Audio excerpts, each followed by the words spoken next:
This is Dr. Jerry Hesch. I'm a physical therapist at Hesch Institute in Aurora, Colorado. And this is the pain drawing of my client, John, who's in his early 30s. And you can see he has right-sided low back and lumbopelvic area pain.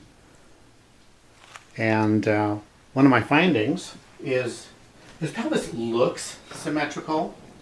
So I cannot discern by looking at it if there's any movement dysfunction. I have to actually test the movement. And if I test forward rotation on the right ilium, that moves well. It moves also well on the left side. If I test inferior glide mobility, I can see his feet move up and down, so the force goes through his sacroiliac into his hip down to the lower extremity. Now on the left side, if I go superiorly, I see his head bob up and down, so I can push to a stop point called taking up the slack, and that takes about 15 to 20 pounds of force. Now I'm going to add an additional 15 to 20 pounds as a thrust, and I see additional movement. Now on the right side, I'm pushing with 20 pounds of force, there's no movement at all, and now I'm doubling that or more, and there's no give at all. And that's what we call a downslip ilium. And it behaves as though the ilium slid down on the sacrum and became stuck. The other thing you find is that there is a very strong band here, a very strong ligament.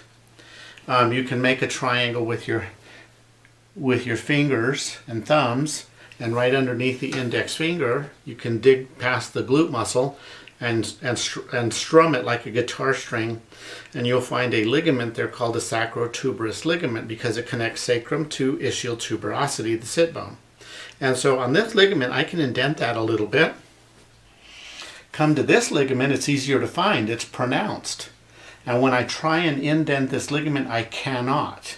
So if this half of his pelvis has slid down slightly and got stuck, then that ligament is going to be put on stretch, and therefore it'll be more pronounced and it'll be tight when I spring it. There's lots of controversy when we talk about iliums moving on sacrum, and I'm familiar with the research. Whatever the answer is this a phenomenon of the whole pelvis or is it a phenomenon in the SI joint? We could debate that for hours. I'm more interested in helping this client today.